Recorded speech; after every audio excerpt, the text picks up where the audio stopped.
बैठ जाओ तुम वहां पे, बैठो बैठो, नंगे सर बैठ क्या क्या कर रहे हो? बैठो तुम वहां पे, मेरी बात सुन। क्या तुम्हारी बात सुनो? बैठो तुम, क्या बैठे? बैठ जाओ तुम। ये क्या कवाली की महफिल है? कवाली की महफिल है? ऐसे जलील नहीं किया जाता। कवाली की महफिल है? मुफ्ती साहब, कवाली है ये? कवाली थी वो, ऐसे जलील नहीं किया जाता है। बैठे हुए थे, कवाली थी वो, कवाली थी वो, नहीं वो कवाली थी वो। कवाली में आप तो रुके हुए थे। बैठ जाओ सब, बैठ जाओ सब, बस भाई इस्लाह करने के लिए बैठा हुआ हूँ। बैठ जाओ, बैठ जाओ। नहीं वो गलत है, जो कुछ हुआ वो गलत है, जो कुछ हुआ वो गलत है, जो कुछ हुआ वो गलत है, नहीं है। हाँ हाँ, क्या यहाँ तो नाच को सुनना चाहता है वो? नाच को सुनेगा वो, नाच को सुनेगा, नाच को सुनाओ। दीनी मजलिस में नाच कराओगे तुम? बैठ बैठ।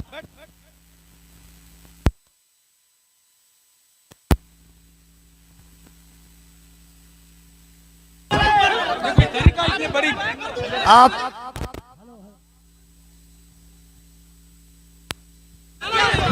हेलो हेलो, जब मुफ्ती साहब को मालूम था कि शब्बीर बरकाती आ रहे हैं तो मुफ्ती साहब को आना ही नहीं चाहिए था, यहाँ आना ही नहीं चाहिए था। सर आपको ऐसे जलील नहीं किया जाता मुफ्ती साहब, ऐसे जलील नहीं किया जाता किसी को, ये इस्लाम नहीं है। नहीं मुफ्ती साहब, मैं भी जलसा पढ़ रहा हूँ, ऐसे जलील एक मेहमान को इस तरह जलील नहीं किया जाता है, ये कोई मुआवजा नहीं है। आप जान रहे थे कि शब्बीर आ रहा है। हजरत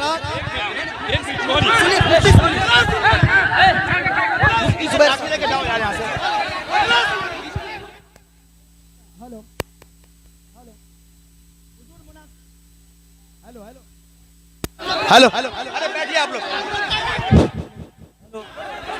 हेलो हेलो, चुप, शांति हो जाइए, शांति हो जाइए, बैठिए बैठिए, शांति रखिए, बस बस बैठिए, आप लोग बैठिए, शांति बनाइए, आप लोग पहले शांति बनाइए। Hello hello hello, mic. आप लोगों के बीच अल्लामा तौसीफ रजा साहब स्टेज पे हैं, कम से कम इस बात का ख्याल रखिए। तौसीफ मिल्लत आ चुके हैं। नारे तकबीर, नारे रिसालत, आमद हुजूर तौसीफ मिल्लत, आमद हुजूर तौसीफ मिल्लत, नबी आला हजरत शहजादे हुजूर रेहाने मिल्लत, इश्क मोहब्बत। जो कुछ हुआ हम इससे बरी हैं। कल मत कहना कि मौलाना शहरियार बैठे हुए थे उनके सामने मुजरा हुआ। ये क्या चीज है?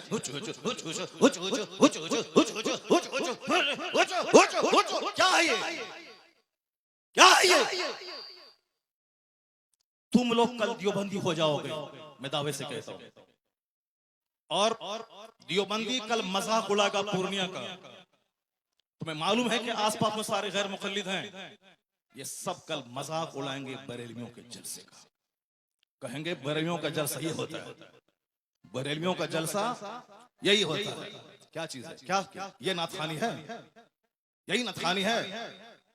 ये इको हटा दो, उसके बाद क्या? इको तुम हटा दो, मेरे मदरसे का बच्चा इससे अच्छी नाच पढ़ता है, अरबी कॉलेज का बच्चा इससे अच्छी नाच पढ़ता है। हुचुड़ हुचुड़ का नाम नाथखानी है। क्या किया तुमने? सुन्नियत को बदनाम किया, बरेलवियत को बदनाम किया, मसलक के आला हजरत को बदनाम किया। इसी का नाम जलसा है, इसी का नाम कॉन्फ्रेंस है, इसी का नाम सीरत का जलसा है। वो तो हम फंस गए मजमे में, हम बैठ गए, मुफ्ती जुबैर साहब भी फंस गए जो मजमे में बैठ गए। हम अपनी बराअत का इजहार करते हैं जो कुछ हुआ। मुफ्ती साहब किबला भी अपनी बराअत का इजहार करते हैं, ताकि कल मत बोलना कि मनाज़िर अहले सुन्नत काज़ी सीमांचल बैठे हुए थे, उनके सामने मुजरा हो रहा था। हम लोग इससे बरी हैं। अगर रास्ता होता निकलने का तो हम निकल गए होते, वो रास्ता नहीं था, भीड़ की वजह से हम कुचल जाते, इसलिए हम नहीं निकले, मुफ्ती साहब भी नहीं निकले। बाकी रात के कितने बज रहे हैं? 2:10। कितने बज रहे हैं? टाइम देखो तुम, रात के 2:10 हो रहे हैं, 2:10 हो रहे हैं। मालूम है क्या हुआ इसमें? पब्लिक का चंदा इसीलिए हो रहा है। बैठ जाओ, अगर बिहार की इज्जत प्यारी है तो बैठ जाओ, अगर पूर्णिया की इज्जत प्यारी है तो बैठ जाओ। ये डांस करने के लिए जलसा होता है, चंदा होता है, बैठ जाओ सब। नाथखानी वो नहीं है जो तुमने सुनी है, नाथखानी वो नहीं जो तुमने सुनी है। भीड़ जुटाने का नाम जलसा है क्या? बैठ जाओ सब। अब अगर नात तुमने सुनी थी, उसको तुमने नात कहा था अपने हिसाब से, तो तकरीर कौन सुनेगा? कुरान की बात कौन सुनेगा? हदीस की बात कौन सुनेगा? इस्लामी तालीमात के बारे में कौन सुनेगा?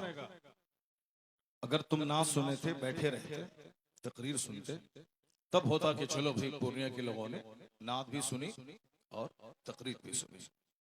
अभी वो बैठने जा रहा है तो तुम सब उठ के भाग रहे हो। तुम्हारी वजह से हम लोगों की बेइज्जत और बदनामी होती है। बिहारी एक गाली बन के रह गया है। जैसे कारोबार के एतबार से सारे लोग यहाँ से भीड़ लगाते हैं पंजाब दिल्ली में, वो तो अलग बात है। मजहबी तौर पर भी बिहारी एक गाली है।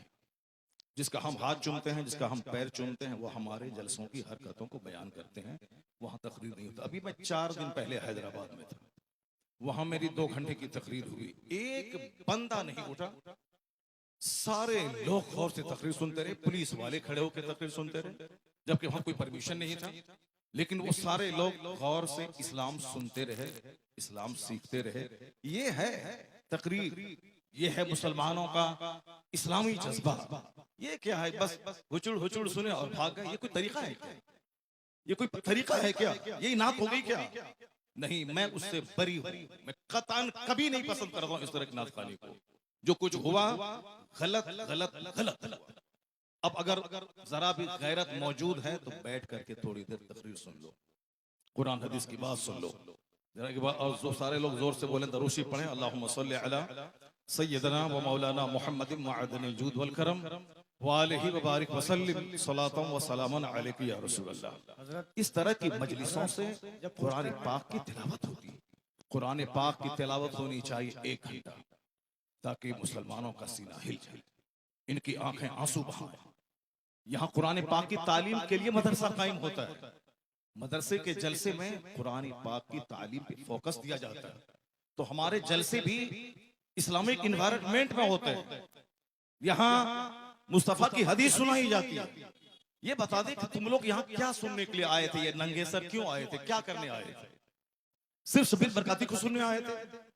यहाँ जिसके साहब मर्तबे का ये आलम है कि बड़े बड़े उलमा जिनका हाथ चूमते हैं, उनकी कोई इज्जत नहीं है। और तुम साहब एक दुनियादार आदमी की ना सुन रहे हो। तुम्हें मालूम है तुम्हें क्या सब हो रहा है? तकरीर सुनो, हदीस सुनो और अपने स्टेट और अपने डिस्ट्रिक्ट को बदनाम मत करो। ये जलसा है, कव्वाली की महफिल नहीं है। यहाँ कुरान पाक की तिलावत होती है। आधा घंटा तक कुरान पाक की तिलावत होनी चाहिए। सरकार दो जहां सलाम की हदीस पाक की रिवायत होनी चाहिए। इस्लामी तारीख बयान करनी चाहिए। अब जलसा शुरू हो रहा है, यहाँ से गौर से सुनो। अल्लाह तबारक व तआला हमको और आपको सारे मुसलमानों को जलसे की कद्र करने की तौफीक अता फरमाए। जरा एक बार जोर से बोलो सुभान अल्लाह। हाथ उठा के बोलो ला इलाहा इल्लल्लाह मुहम्मदुर रसूलुल्लाह सल्लल्लाहु अलैहि वसल्लम। कुंतुम खैर उम्मतिन उखरिजत लिन्नास तअमुरून बिल मारूफ व तनहौन अनिल मुनकर। तुम बेहतरीन उम्मत हो, तुम बेहतरीन उम्मत हो जो लोगों की तरफ भेजे गए हो। और तुम्हारी ड्यूटी है नेक राह पे चलना, नेकी का पैगाम देना, और तुम्हारी ड्यूटी है बुराइयों से रोकना। ज़कात, आपकी खैरात, आपके सदकात का क्या हमने इस्तेमाल किया?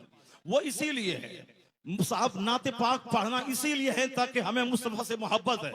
वरना सिर्फ नाते पाक पढ़ना ही हमारी गर्ज़ो कायस नहीं है। हमारा मकसद हयात है अल्लाह की इबादत करना। अल्लाह की इबादतों में क़यामत के दिन ये सवाल ही नहीं होगा कि तुमने नात पढ़ी या नहीं पढ़ी।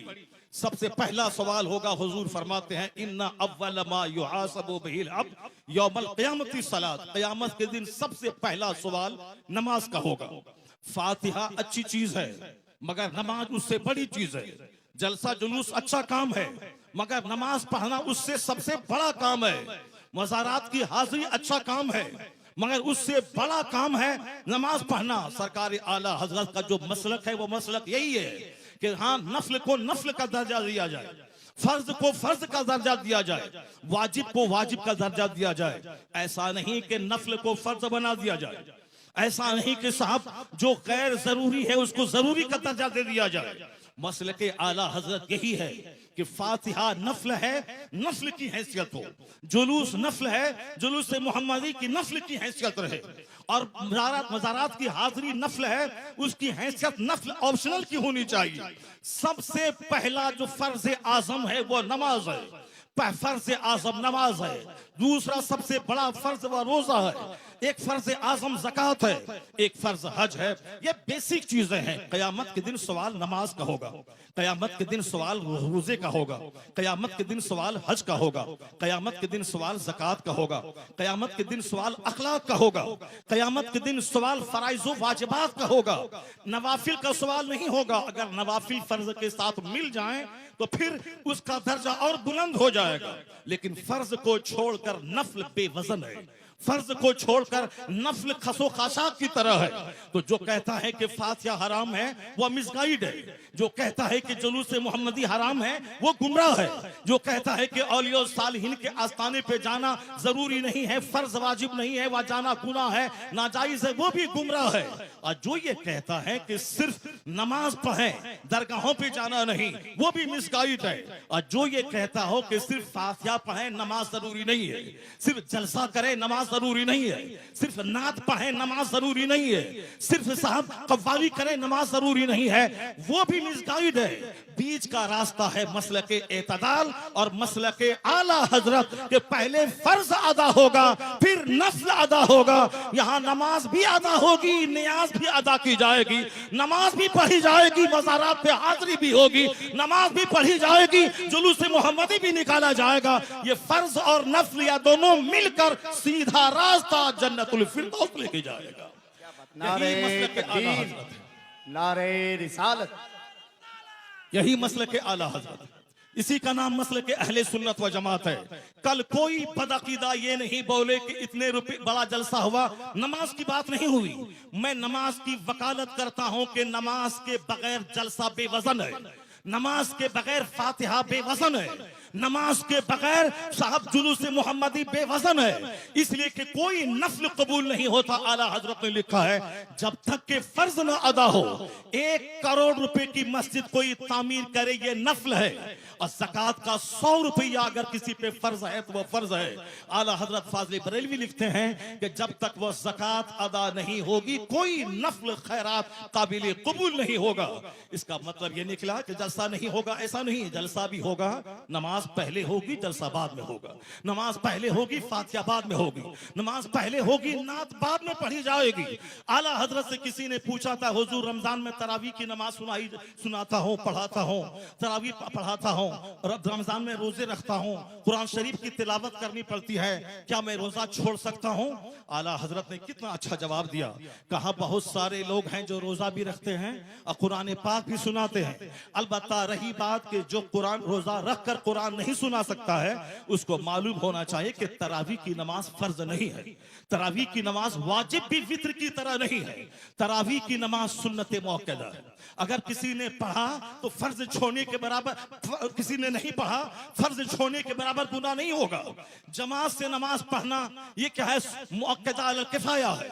अगर जमात मस्जिद में तरावी की हो गई और फिर सारे लोग अपने घर में कुछ लोग पढ़ लिए, घर में पढ़ने वाला मुजरिम नहीं होगा। लेकिन अगर जोहर की जमात छोड़ दिया वह मुजरिम होगा। कहते हैं कि जो चीज फर्ज है रोजा, उसको छोड़कर ये तरावी की बात कर रहा है। बेहतर यही है कि वह तरावी अगर नहीं सुना सकता है, अलम तरा कैफा से लेकर कुल बिरब्बिन नास तक, इसको पढ़ के अपनी तरावी पढ़ ले, मगर रोजा न छोड़े, क्योंकि रोजा फर्ज है, तरावी की नमाज सुन्नत है। ये फर्ज को फर्ज समझा जाए, नफल को नफल समझा जाए। जुनून और मजनू बन के ये न बताया जाए जलसे और जुलूस और अपने आलिमों की तौहीन नहीं की जाए। हमारी सबसे बड़ी विडंबना यही है कि हम लोग गैर जरूरी को जरूरी समझते हैं। अल्लाह पर विश्वास करें, अल्लाह रब्बुल इज्जत ही इज्जत देने वाला, वही बंदों को जलील करने वाला, वही मदरसों को तरक्की देने वाला, वही लोगों के दिलों में अल्लाह ही मोहब्बत डालने वाला है। बेशुमार लोगों ने बड़े बड़े जलसे किए, मदरसे में तालीम नहीं हुई, वह मदरसा उजड़ गया। मैंने मुख्तसर सी जिंदगी में इसको देखा है। लेकिन जिन लोगों ने मेहनतें की, 5 साल के बाद जलसा किया, और अगर अच्छे अच्छे आलिम, अच्छे हुफ्फाज उन्होंने दिया, उसके पास बच्चों के रखने की जगह नहीं है, इतने बच्चे हैं कि वो रख नहीं सकता है। असल क्वालिटी इल्म की है, असल क्वालिटी है। आप बच्चों को अच्छी तालीम दीजिए, एजुकेशन दीजिए, न कि बहुत बड़ी भीड़ भाड़ जुटा करके और अपने मदरसे को फरोग दिए। मदरसा फरोग पाता है इल्म से। मैं तमाम सुन्नी मदारिस के लोग जिम्मेदारों से कहता हूं, तालीम पे फोकस दें, दरसगाह पे फोकस दें, अच्छे आलिम को रखें, अच्छे उफाज को रखें। अगर एक बच्चा फारिग हुआ, अगर सही ढंग से कुरान सुनाया, तो सारे लोग यही कहेंगे, ये बता दे तू किस मदरसे में पढ़ा है, वो तेरा उस्ताद कौन है। यानी वही एक बच्चा आपका सबसे बड़ा प्रचारक हो जाएगा। वही एक बच्चा आपके मदरसे की खूबियों को दूसरों के सामने एग्जीबिशन करने वाला एक जबरदस्त अलमबरदार हो जाएगा। आपने 10 बच्चों को आपने निकाल दिया और क्वालिटी उसमें नहीं है, वह जहां भी जाएंगे मदरसों को बदनाम करेंगे कि किस उस्ताद ने तुझको पढ़ाया है, किस मदरसे में तुमने पढ़ाया है। क्वालिटी पे जोर देना। बस आखिरी बात सुन ले, अभी मुसलमानों के चेहरे पे खवाइयां उड़ रही हैं कि हमारा मुस्तकबिल कैसा है, हमारा फ्यूचर कैसा है, हमारा आने वाला दिन कैसा है। आपको मैं यकीन दिलाता हूं कि इस्लाम का आने वाला दिन इतना सुनहरा है कि कोई दिन ऐसा नहीं गुजरता जिस दिन कोई पढ़ा लिखा आदमी कलमा पढ़ के मुस्तफा का गुलाम न बनता हो। कोई दिन ऐसा नहीं गुजरता जिस दिन अमेरिका जैसे हाईली क्वालिफाइड और तरक्की याफ्ता मुल्क का कोई एक दानिश्वर कलमा पढ़ के मोमिन न होता हो। या जोश में ये बातें नहीं बोली जाती हैं, बल्कि ये बातें दलाइल और प्रूफ के साथ की जाती हैं। आप अगर पढ़े लिखे आदमी हैं, हमारे बच्चे स्कूल कॉलेज में पढ़ते हैं, मैं उन बच्चों को कहता हूं, एक नाम आपने सुना होगा जॉन डी रॉकफेलर का। हमारे शेख बैठे हुए हैं, शेख का दौरा लंदन होता है, हमारे हजरत का दौरा अमेरिका होता है, हमारे हजरत का दौरा अफ्रीका होता है। वह सारी दुनिया के हालात से बाखबर है। मैं अपने शेख को कहता हूं कि जॉन डी रॉकफेलर वह दुनिया का सबसे पहला अरबपति। आज की तारीख में बेशुमार अरबपति हैं, टाटा, बिरला, जिंदल, मित्तल, अडानी, अंबानी, ये सारे के सारे अरबपति हैं। लेकिन जॉन डी रॉकफेलर वह दुनिया का सबसे पहला अमेरिका का अरबपति, बिलियनियर, मिलियनियर नहीं बिलियनियर, यानी अरबपति जिनके पास खरबों की दौलत थी। 53 साल की उम्र में वो खरबपति बीमार हो गया। बीमार होने के बाद अब उनको लगा कि अब जैसे कि मैं मर जाऊंगा, जब मर ही जाऊंगा। अक्सर आजकल ये डिप्रेशन का मर्ज बढ़ रहा है, औरतों में भी और मर्दों में भी। औरतें भी कहती हैं कि अब मुझको ऐसा लगता है कि मैं मर जाऊंगा। मर्द भी कहते हैं कि थोड़ा सा बीमार हुआ, बुखार हुआ और लगता है कि जैसे कि अब मैं मर जाऊंगा। ये मरने की बात है, तो अब ठीक है, अच्छी बात है, मैं मर जाऊंगा, लेकिन मरने के बाद जहां जाऊंगा वहां के लिए तो काम बढ़ा देना चाहिए, वहां की इबादत बढ़ा देनी चाहिए। सिर्फ खौफ है कि मेरे बच्चों का क्या होगा, मेरी बच्ची का क्या होगा। नहीं, अक्लमंद वो है जिसको लगे कि अब मैं मर जाऊंगा तो उसको इबादत बढ़ा देनी चाहिए, सजदा बढ़ा देनी चाहिए, तिलावत बढ़ा देनी चाहिए, गुनाहों से सच्ची तौबा बढ़ा देनी चाहिए। ये होना चाहिए, ना कि साहब बाल बच्चों के खौफ में मौत से घबराना चाहिए। वमन यतवक्कल अलल्लाहि फहुव हस्बुह, जो अल्लाह पे भरोसा करता है अल्लाह उसके लिए काफी होता है। कुरान में आया है, ला तक़तुलू औलादकुम खश्यता इमलाक, गरीबी के डर से बच्चों को कत्ल मत करो, मैं तुझे भी रोजी देता हूं, तेरे बच्चों को भी रोजी दूंगा। रोजी देने वाला अल्लाह है। वो अमेरिका का खरबपति, उसने सोचा कि अब जब मुझको मर ही जाना है तो अब क्यों नहीं सदका तो खैरात करके मैं मरूं। अपनी दौलत का एक बड़ा पार्ट मेडिकल एक्सपर्ट के खर्च पे उन्होंने डोनेट किया कि नई नई बीमारियां और उसके इलाज और ट्रीटमेंट दरियाफ्त करने के पीछे मेरी दौलत का एक बड़ा हिस्सा खर्च होगा। उन्होंने एक स्कूल बनवाया, गरीबों, मिस्किनों, माजूरों, बेवाओं के बच्चे स्कूल में पढ़ेंगे, फ्री तालीम। उन्होंने एक बहुत बड़ा हिस्सा अपनी दौलत का हॉस्पिटल पे वक्फ किया। यहाँ गरीबों, मिस्किनों, माजूरों, कम पैसे वालों का इलाज होगा। यानी अपने पैसे को गरीबों के लिए, सोशल वेलफेयर के लिए, चैरिटी के लिए उन्होंने दरवाजा खोल दिया। उसको ऐसा महसूस हुआ 2-3 महीने के बाद कि अंदर से उसका कैंसर का जख्म हल्का हो रहा है। ये द टाइम्स ऑफ इंडिया जो हिंदुस्तान का अंग्रेजी अखबार है, हमारे बच्चे तो एमए करने के बाद भी एक जुमला अंग्रेजी नहीं बोलते हैं। जिसको होना था डीएम वो चपरासी की भी नहीं बन पाए, जिनको होना था साइंटिस्ट वो गली कूचे का दिल फेंक आशिक बन गया। अमेरिका का यहूदी 1-1 मिनट का सही इस्तेमाल करके दुनिया को माइक्रोफोन दे, दुनिया को हवाई जहाज दे, और हमारे वो बच्चे जिसके पास थी मेरिट नियम बनने की, वह सिर्फ मोबाइल चला चला करके वो बच्चे हमारे गली कूचे के दिल फेंक आशिक बन गए, किसी काबिल नहीं रहे। एक बच्चा हिंदुस्तान का अगर IAS ऑफिसर बनता है तो 40 करोड़ मुसलमानों का कलेजा ठंडा हो जाता है। वह कमा के अपने बाप को देगा, मगर नाम पूरी मुस्लिम सोसाइटी का होता है। हमारी मेजॉरिटी हमारे नौजवानों की मोबाइल चला चला के DM तो नहीं बनी, अलबत्ता अपनी जवानी में आग लगा दी, अपनी सोच और फिक्र में आग लगा दी, अपनी अपनी अपनी सेहत को तबाह बर्बाद कर दिया, अपने खानदान की नाक मिट्टी में मिला दी। मोबाइल का इस्तेमाल जरूरतन हो, 24 घंटे उसमें घुस के न रहे। टॉयलेट का इस्तेमाल जरूरत हो, 24 घंटे टॉयलेट में घुसने वाला तबाह बर्बाद हो जाएगा, सेहत खत्म हो जाएगी। यहूदी एक एक मिनट को कीमती समझते हैं तो जलील कौम दुनिया में सबसे मालदार कौम है। जबकि नमाजों की पाबंदी हमें वक्त की कदर सिखाती है, जबकि सहर और इफ्तार का सिस्टम वक्त की कदर सिखाता है, जबकि ज़कात का मैनेज हमें एक एक मिनट को कीमती समझने का पैगाम देता है। 1 मिनट पहले दाना हलाल, 1 मिनट के बाद दाना हराम, ये हमें पंक्चुअलिटी सिखाता है। मगर अक्ल रहे तब न इन बातों पे हम गौर करें। हमारे पास तो गुस्सा बहुत ज्यादा है, हमारे पास जज्बात बहुत ज्यादा है, हमारे पास सब छोटी फिक्र की वजह से हम जो लायक थे उस लायक नहीं बन पाए। अमेरिका का खरबपति, उन्होंने दौलतों का एक बड़ा हिस्सा स्कूल पे, हॉस्पिटल पे, गरीबों के राशन के किट पे और मेडिकल एक्सपर्ट की टीम बैठा के, ताकि नई बीमारियों का इलाज खोज करने के लिए वह टीम खास रहे। उनको ऐसा लगा जब से वह चैरिटी सदका तो खैरात का काम शुरू किया, अंदर से उसके बदन का जो कैंसर था उसका मर्ज दूर होने लगा।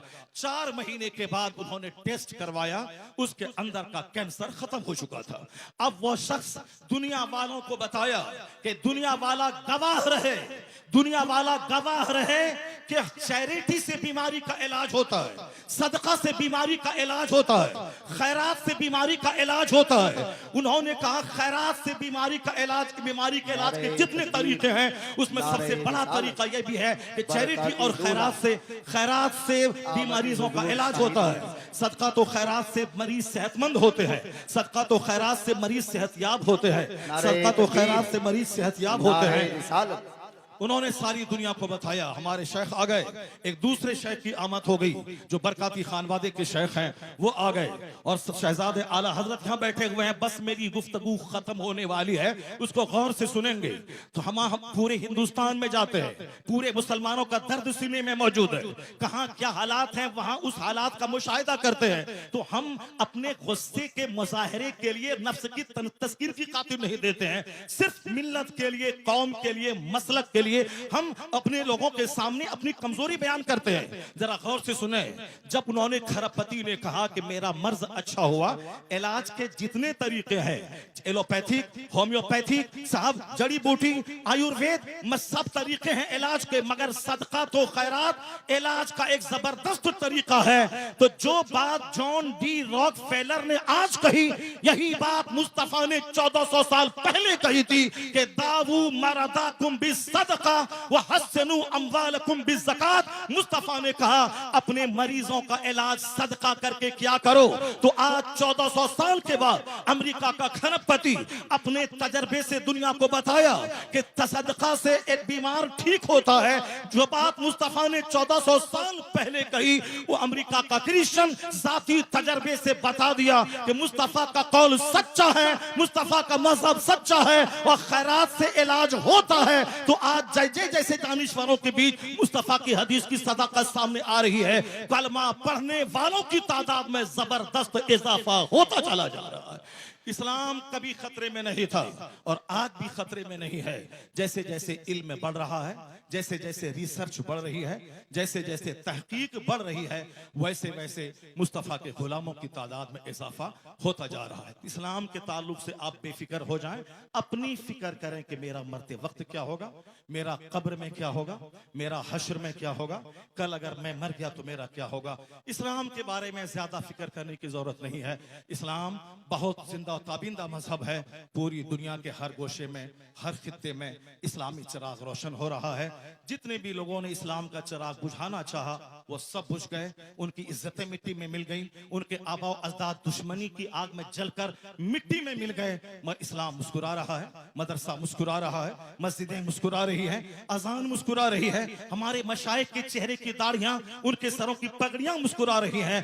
कभी इस्लाम खतरे में नहीं था और आने वाले वक्त में भी जैसे जैसे इल्म का उजाला फैलेगा मुस्तफा के गुलामों की तादाद में इजाफा होता चला जाएगा। है नूरे खुदा कुफ्र की हरकत पे खंदाजन, फूकों से यह चिराग बुझाया न जाएगा। अल्लाह तबारक व तआला मदरसा गौसिया सिराजुल उलूम को सलामत रखे, मौलाना कसीमुल हक साहब को सलामत रखे, उनके मदरसे की मोहब्बतें इलाके के सारे मुसलमान के दिलों में अता फरमा दें।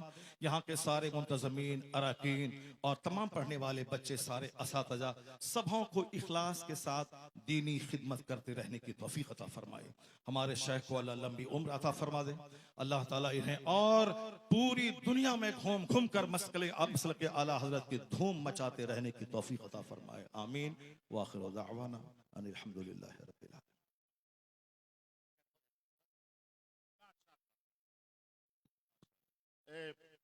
मौलाना ने सजाया बड़ी मेहनत और काबिज से। इस जलसे का क्या होगा, आप हजरात तो इलाके के हैं, अपने इलाके की इज्जत का आप ख्याल कीजिए। और ये मामलात जो हैं पहले के और थे, अब 1 मिनट में पूरी दुनिया में बात पहुंच जाती है। इसलिए मैं आपसे गुजारिश करूंगा कि आपके इलाके के बहुत बड़े आलिम दीन मौलाना शहरयार रजा साहब बहुत बड़े आलिम दीन हैं। और नात सुनना इबादत, नात लिखना इबादत, नात पढ़ना इबादत। लेकिन मुझे आप बताइए कि जब तक के उलमा की तकरीरें आप नहीं सुनेंगे तो ये कौन बताएगा कि नात सुनना इबादत है, नात पढ़ना इबादत है, नात लिखना इबादत है। उलमा की तकरीरें से ईमान सलामत होगा, अकीदा महफूज होगा। तो उलमा की तकरीर सुनना पहले, नात सुनना ये बाद में। नात भी पढ़ी जाएगी और तकरीर भी की जाएगी। आप लोग बड़े इत्मीनान के साथ तशरीफ रखें।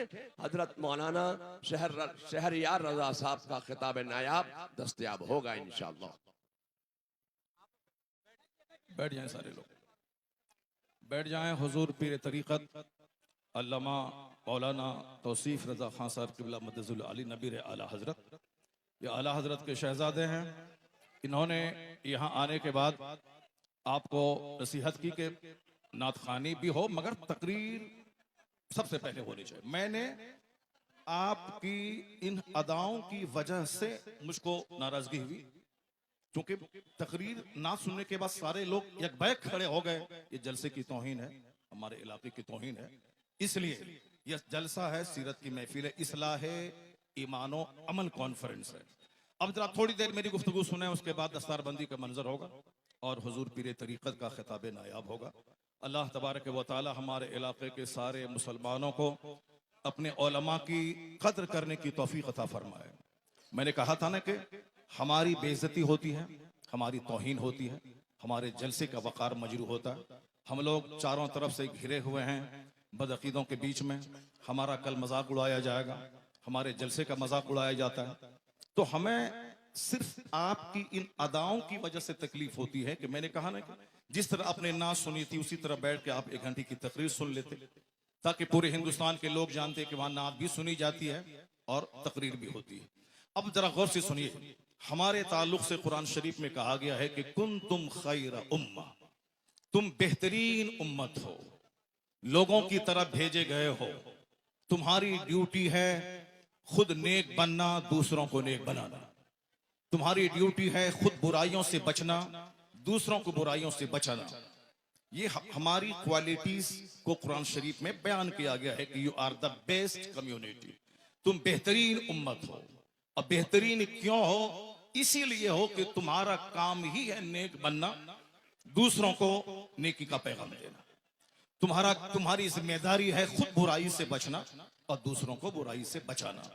दूसरे लोग खाने पीने पैदा हुए हैं, दूसरे लोग मौज मस्ती करने पैदा हुए, दूसरे लोग शराब पिए, बदकारी करें, सूद खाएं, उससे क्या मतलब है? उसको मरने के बाद हिसाब किताब का कोई खौफ ही नहीं है। ये सारी बातें हम मुसलमानों को सोचना है। सरकार दो जहां की हदीस है कि ला तज़ूलु क़दमा अब्दिन हत्ता युसअल अन अर्बईन। आका फरमाते हैं कि क़यामत के दिन बंदे का पांव अपनी जगह से 1 इंच नहीं हटेगा, 1 इंच नहीं हटेगा जब तक के 4 चीजों का उससे सवाल न हो जाए, जब तक के 4 चीजों का उससे सवाल न हो जाए। सबसे पहला सवाल होगा अन उमरिही फीमा अफना, यानी अपनी यह कीमती जिंदगी तुमने किस काम में गुजारी। ये तो हर मुसलमान को समझना होगा कि हम अपना बहुमूल्य जीवन सर से लेके पांव तक महासंख्यों रुपए से ज्यादा कीमती पार्ट्स अल्लाह ने दिए। जो लोग गूंगे हैं, बात नहीं कर सकते, उनको देखने के बाद अपनी जबान की अहमियत समझें। जो लोग अंधे हैं, देख नहीं सकते, उनको देखने के बाद अपनी आंख की अहमियत समझें। जो लोग पागल हैं, समझ नहीं सकते, उनको देखने के बाद अपनी अक्ल की अहमियत समझें। जिसके पास हाथ नहीं है वह लूहे को देखकर अपने हाथ की अहमियत समझें। जो लोग लंगड़े हैं, जो चल नहीं सकते, उनको देखने के बाद अपने पांव की अहमियत समझें। जो अरबों में खेलने वाले 2 रोटी खा के पचा नहीं सकते, उनको देखकर 10 रोटी खाने के बाद पचाने की जो मशीन अल्लाह ने पेट की शक्ल में दी है, उसका महत्व समझें। हुजूर फरमाते हैं कयामत के दिन इन सारी नेमतों के बारे में सवाल होगा। तुमने अपने पांव का कैसा इस्तेमाल किया, तुमने अपनी जबान का कैसा इस्तेमाल किया, तुमने अपने हाथ का कैसा इस्तेमाल किया, तुमने अपनी आंख का कैसा इस्तेमाल किया। सारी जिंदगी के बारे में सवाल होगा। नाच तमाशे में जिंदगी गुजारी या कुरान की तिलावत में गुजारी? तुमने सिर्फ वक्ती लज्जत की खातिर तुमने इंजॉय किया या तुमने रात में तहज्जुद के वक्त उठ के अल्लाह के खौफ से आंसू बहाया? ये सवाल होगा सारी नेमतों के बारे में। ये कीमती जिंदगी किस काम में गुजारी? हमें मुशरिकों के नाचने गाने से कोई एतराज नहीं, हमें यहूदो नसारा की नाच गाने से कोई एतराज नहीं है, हमें बौद्ध और जैन के नंगे रहने से कोई एतराज नहीं है। हमें सिर्फ मुसलमानों से कहना है कि हमारे पैगंबर ने कहा है कि कयामत के दिन 1 इंच अपनी जगह से हट नहीं पाओगे जब तक के 4 सवालों का जवाब नहीं दे दो। हर मुसलमान के बच्चों को यह हदीस याद होनी चाहिए, हर मुसलमान के घर में यह हदीस लिखी होनी चाहिए, हर मदरसे की दीवारों में इस हदीस पाक को लिखा जाना चाहिए, हर मस्जिद में इस हदीस पाक को लिखा जाना चाहिए, ताकि सारे लोग अपनी रिस्पॉन्सिबिलिटीज को समझें कि कयामत के दिन क्या होगा। पहला अन उमरिही फीमा अफना, जिंदगी के बारे में, जिंदगी किस काम में गुजारी। दूसरा सवाल होगा अन शबाबिही, जवानी के बारे में कि तुमने जवानी किस काम में गुजारी। जवानी दीवानी होती है। जवानी में लोग कहते हैं कि चलो कुछ भी करो, बुढ़ापे में तो नेक बन ही जाना है, जबकि बुढ़ापे में 90% लोग नेक नहीं बनते, अलबत्ता बीमार बनकर वो अपनी जिंदगी के आखिरी अय्याम को भी तबाह बर्बाद करते हैं। हुजूर फरमाते हैं कि तुम जवानी किस काम में गुजारी, इसका सवाल होगा। तीसरा सवाल होगा अन माल ही मिन ऐन इक्तसबहु व फीमा फज़अहु, यानी माल कहां से कमाया और कहां खर्च किया, इसका सवाल होगा।